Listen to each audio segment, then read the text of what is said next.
The Chicago Bulls found out yesterday that Coby White is going to miss the first 2 weeks of the season, which amounts to 6 games missed. We're going to talk about those 6 games and also the players that now are going to have added opportunity with Coby White out. We're also going to talk about Matas Buzelis and his chances at the most improved player and how they may have just went up quite considerably. We're going to talk about all those things, plus the Bulls revealing their new uniforms, City Edition uniforms. We get into all that and more right after this.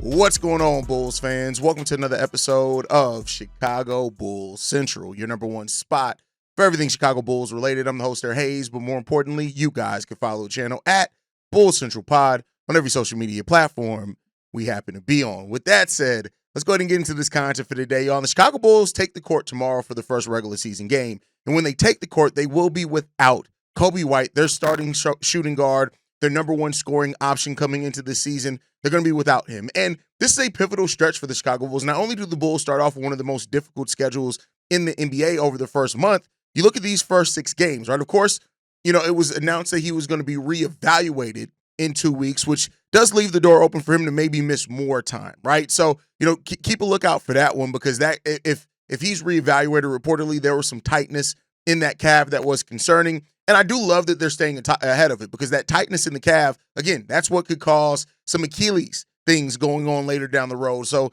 the Bulls medical staff seemingly wants Coby to, that tightness to be removed before he's really out there. So therefore, they're not going to have him on the court cutting. He's not going to be doing any running. He's not going to be doing anything like that. They are not playing about this calf injury. And I get it. I even did it in the breaking news video. It's common practice in place to talk shit about the Chicago Bulls medical staff. I want to be clear here. And you're not wrong for doing that. You're not wrong for frustrated, because even in this case, it's the communication around the injury, and that's a problem. They could be handling it perfectly fine, but the way that it was communicated just, again, seems like they were incompetent. Now, with that said, the things that are good, the fact that they are not allowing him to play with any tightness at all, it just shows how serious they're taking this, because that tightness could turn into something else. And so, and I just said that.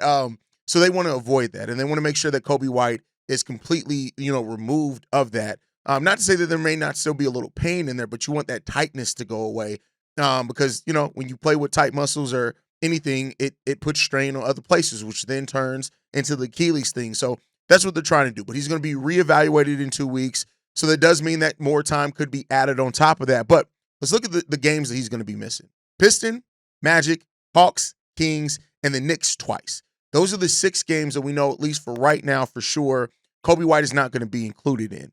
All those teams, but the Kings, are playoff teams, and in the Eastern Conference at that, right? Like the Pistons, they're one of the up and coming teams in this league. The Orlando Magic, right? That we already know their defense. They added Desmond Bane. They're trying to be a top 4 seed this season. The Atlanta Hawks made a lot of defensive changes to their team. They added Kristaps Porzingis as well. Like, that's the team that's also they're looking. They just locked in Dyson Daniels as well to a contract extension. And then the New York Knicks. This is going to be a team with one of the best records in the Eastern Conference. They didn't play the best over above 500 teams last year, but they made it to the Eastern Conference Finals.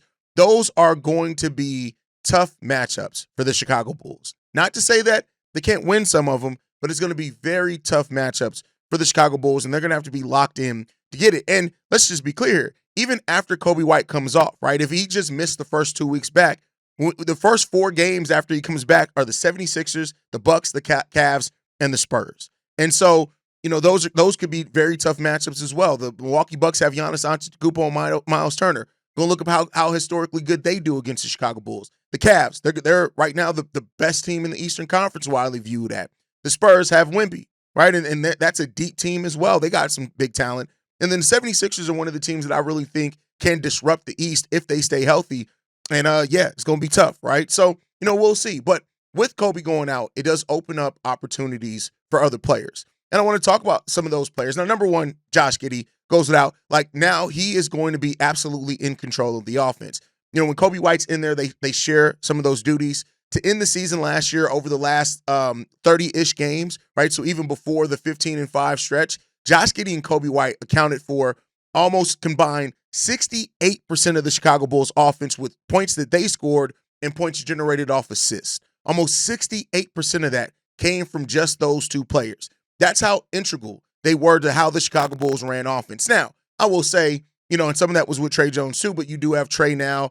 Ayo's back. He's going to be able to shoulder some of that load. But Josh Giddey is going to be in control of the Chicago Bulls offense. If they start Kevin Huerter, Kevin Huerter's not, he's a shooter that can score, but he's not like the scorer that Coby is, right? So it's going to be on Josh Giddey to really run that offense. So he's the first player that a lot of that comes. Now, where he was sharing those duties now in that starting lineup, a lot of that's going to come down to him, and he's going to have to get those turnovers together, get to the free throw line as we've talked about. That's going to happen. And it's a little bit easier to guard Josh Giddey when you don't have Coby White out there as well. So how teams pack in the defense against Josh Giddey is going to be something to watch. But outside of that, the first player, of course, I want to talk about is Ayo Dosunmu.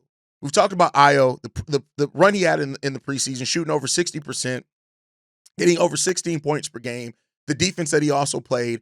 Ayo Dosunmu, whether he starts or not, is going to now have to, his scoring is even more important. His role is even more important on this team. Now, we don't know yet how Billy Donovan is going to manage it. Is it going to be where it's Ayo getting into that starting lineup because Coby, he's going to be out 6 games. It's going to be Kevin Huerter, where you have the offense and defense balance with Kevin Huerter and Isaac Okoro. I'm almost of the mind start Ayo. And the reason why I'm of the mindset of start Ayo is because if you have Ayo and Okoro out there, you have 2 point-of-attack defenders. You have somebody who can score both in transition like Ayo can, and he's been a solid 3-point shooter as well through preseason and his time starting last season. Other than that, it was kind of shaky, but with that shoulder looking back healthy, he can stretch the floor a little bit also. And I know that it takes some scoring off the bench, but I'm more looking at how you get off to the best start. I think having 2 point-of-attack defenders in Okoro and Ayo, and then also Matas in the step-up that he's made defensively as well, that gets you a nice balance into that starting lineup. And I think that's why I would start Ayo Dosunmu. But even if he doesn't start, I'm still looking at Ayo to really step into that role quite a bit for the Chicago Bulls. The other player I just mentioned is Kevin Huerter. Kevin Huerter shooting becomes even more important now with Coby White out, right? Huerter is definitely not the scorer that Coby White is, but he's a pretty damn good shooter when he's on and when he's locked in. Now, one of the problems that we have with that is, can you trust it, right? Before Kevin Huerter got to Chicago last year with that trade, he was coming off the 2 worst shooting seasons from 3-point range of his career. In 2023-24, he shot the ball 36% from 3, which was the lowest amount literally since in his career. The lowest he shot from that was 36.3%. In 1 year with Atlanta, he was shooting 36.1%. He then followed that up at the beginning of 2024-25. In the 43 games he played with Sacramento before coming to Chicago, he actually shot 30% from 3, which is not good at all. Now, he did come to Chicago. He ends up shooting 37% from 3 from his time with Chicago, so almost 38%, taking 7 per game. And so you need that shooting. And so if we get good shooting Kevin Huerter, then he can definitely help the Bulls weather the storm of missing Coby White and the offense that Coby White provides, right? So that's what you're looking at too. And then outside of that, this does open up another opportunity for Dalen Terry. Dalen, who before the season started in the offseason, talked about he was ready for war. He was ready for battle. He's ready to contribute to this team. And I'm not expecting Dalen, to all of a sudden uncover some hidden talent offensively. Like I think, not to say he is who he is. He's young. He can still absolutely add to his game. And he's gotten better as a shooter. But this does open up a chance and opportunity for Dalen Terry with his transition passing, his on-ball defense, which is really good, especially against guards, right? When he guards up, he's still a solid defender, but not as good when he guards other guards, either point guards or shooting guards. He's really good in that point. But keep in mind, Dalen shot the ball 35% from 3, which was 10% higher than the first 2 years of his career. So there are some signs that he's improving as a shooter. Now, that 35% from 3 still only amounted to half a 3 per game made because he only took less than 2. So you have that part of it. He's not out there to do a lot of shooting. But for Dalen and a player that was going to be on the back end of the bench, it still very well could still be on the back end of the bench. It does now open up more added opportunity for Dalen and minutes because now everybody kind of has to slide up. Whereas Kevin Huerter was going to be getting, some shooting guard and small forward minutes, you may now need him to play almost exclusively shooting guard. Ayo Dosunmu, he may have been playing more wing. Right now he's going to have to play maybe more shooting guard, and the balance between shooting guard and small forward are going to be off. That opens up some opportunity for Dalen, who can, depending on the lineup, can play 1, 2, or 3, right? So, Dalen, I really would hope that he takes this opportunity and, and with Billy Donovan having to go deeper into the bench now, let's see what Dalen can bring. Right now, I want everybody that I mentioned, I want to earn it, right? And so it's going to give that opportunity. Next up, Patrick Williams. Patrick Williams is not going to play the 2, but again, because now some of the players that you would have played at the 3 are going to have to slide down and play more minutes at the 2, it potentially opens up more for P. Will. Now, I've said this. P. Will had a solid role-playing preseason. Some people have tried to gas it to mean that he did more than what he did. Like, go and look at it. He gave basically the same production on slightly less shots, but basically the same production. Now, the question becomes that defense, especially with Okoro, and if you move Ayo into that starting lineup, you're losing some defense off the bench. Can P. Will provide that consistently while providing, that three-point shooting that we've seen at times be really solid over his career? And that's what you're hoping to see from him. And then, of course, like other players, it's going to open up shots for a lot of other players, right? But one of the biggest players that is going to benefit from Coby and that's going to need to take this opportunity with Coby White being out to really show what they can bring, offensively at least, is Matas Buzelis. And that leads us to our next topic. Matas Buzelis, who talked about wanting to be the most improved player in the league this year. And, it's not out the realm of possibility. It's only been done 7 or 8 times in the NBA. The last player to do it was Monte Ellis, right? So it's been quite a while since a player won most improved in their second year. But now with Coby missing some time and the hot preseason that Matas Buzelis had, I'm not putting this on him as an expectation. I'm more saying that it is a possibility, right? I think you have to make the delineation between those two because they're not the same thing. I don't have an expectation for Matas Buzelis to win most improved player, but the potential is there. And as well as while the Bulls are facing off against some of the teams that are widely projected to be playoff teams to start off the season, if Matas starts off this 6-game stretch with the numbers that he had in preseason, which was 17.6 points per game on 57% shooting from the field, 39% shooting from three-point range. If he did that, right, putting the ball on the floor, getting to the rim, the highlight reel dunks, and, stepping up defensively as well, if Matas Buzelis uses this time with Coby White being out to give that more consistently for this team, you are off to something. And you are already then taking advantage of using that to propel you possibly into that most improved player of the year talk because a lot's going to be on you. Matas Buzelis is now going from a player that last season was probably the 4th scoring option in the starting lineup to now at the beginning of this season, some could make the argument that he may be the 2nd scoring option and for this team with Coby White being out. Now, Josh Giddey's more of a facilitator than him being an outright scorer. So there's a possibility that Matas Buzelis is the number 1 scorer for this team to start off this year. Now, how successful we would be with that, that's what remains to be seen. But Matas, a player that already looked like he was poised for a breakout season with the way that he performed in preseason, the way that it looks like he's rounded out his game was already something that was there, right? But now you're talking about a player that is not only hungry for it, he wants to work for it. And he's the exact type of guy that will look at this situation and say, listen, we're missing Coby. I got to go out there and I got to play my best. I got to do everything in my power to replace what we're missing in Coby White. Not from a selfish standpoint, not from a self-gratification standpoint, but Matas has that mindset to where he wants to be great. And when you look at it as well over this offseason, this was already going to be something I was talking about before we got the Coby news, is Matas does have a legitimate chance to win most improved player because let's not forget, a lot of that is narrative.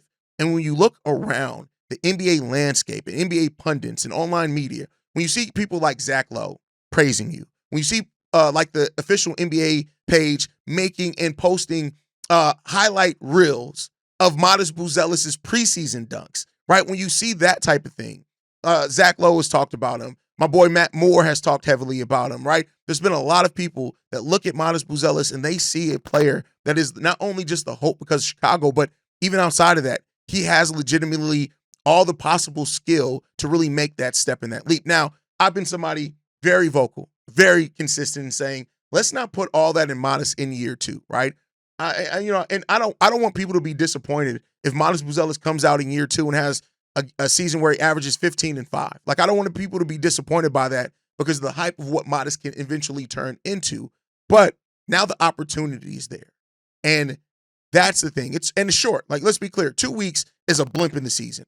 as much as we're making a big deal about it now, if Coby White does come back after that 2 weeks and there's nothing else going, we're not even going to think about those first 6 games anymore, right? It's a blip in the season. But for a player like Buzelis, this is the type of opportunity where it's like you want it, you say you're ready, you want to be one of the greatest to do it. We need somebody to step up.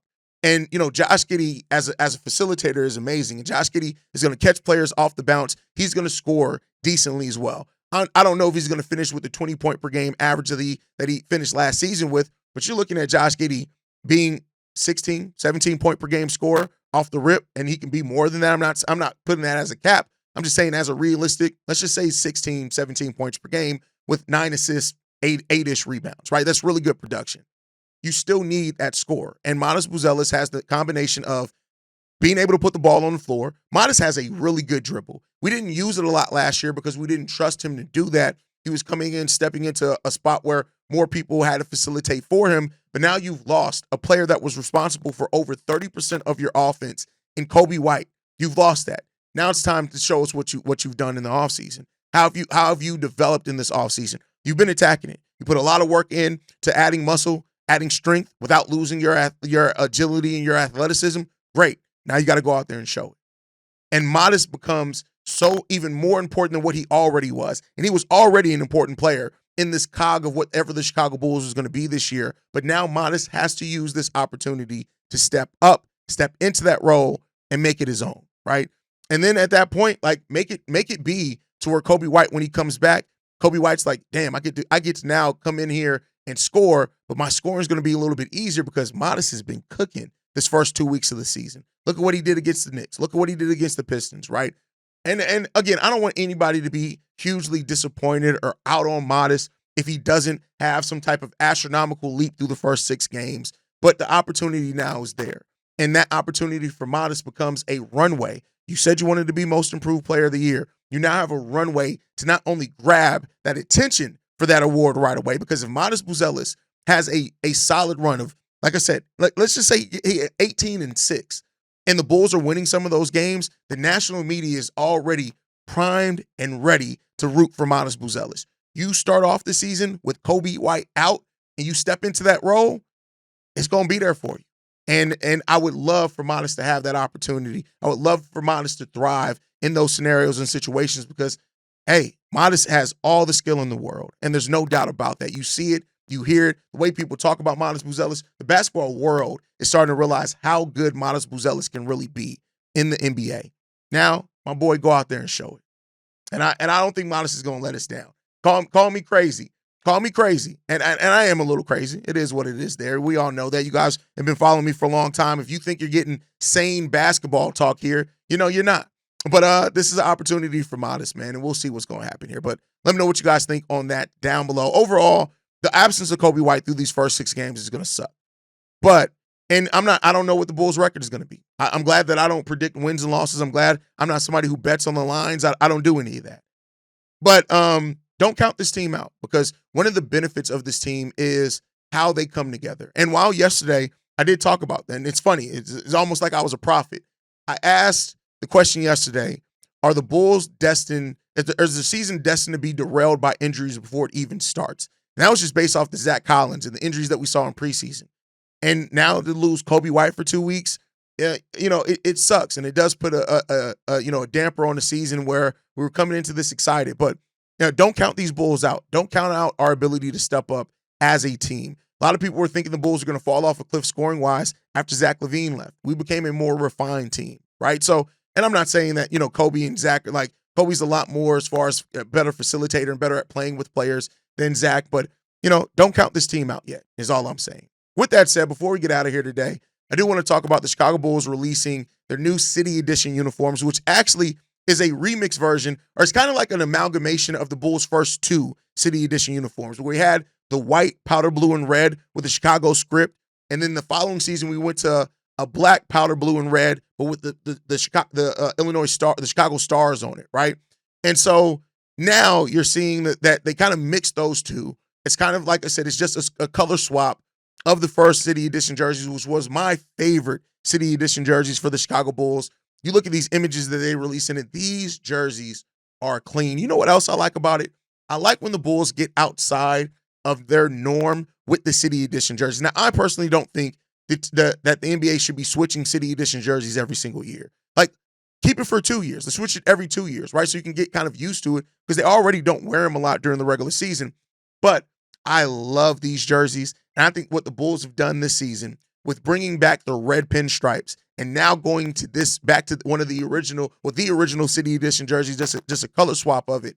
I think the Bulls are really understanding the assignment here. They're scheduled to wear these jerseys on December 3rd, 5th, 17th, July 3rd, 14th, 24th, February 22nd, March 19th, and April 5th. So again, 10 times they're scheduled to wear that jersey over the course of the season? 9 times during the season. So, that you don't get to wear them a lot. So why are we switching the jerseys every single year for jersey color that we already don't see a lot of, right? That's my thing. But these jerseys are great.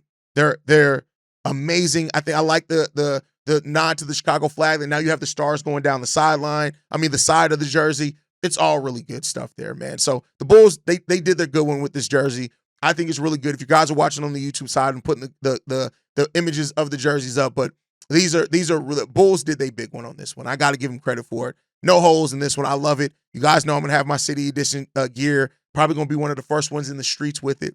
Benefit of having one of the best Chicago Bulls podcasts around. But that's my time for today, guys. I want to thank you guys for tuning in. Make sure you guys are following us at Bull Central Pod. You can send us any feedback, questions, comments, concerns, bullcentralpod@gmail.com. And lastly, if you want to leave a text message and our voicemail for the mailbag, the number to do so, 773-270-2799. We are the number one spot for everything Chicago Bulls related, but that is thanks to you, lovely and beautiful people. And like I like to end every episode on, go Bulls. Love you guys. See you right if you can, y'all.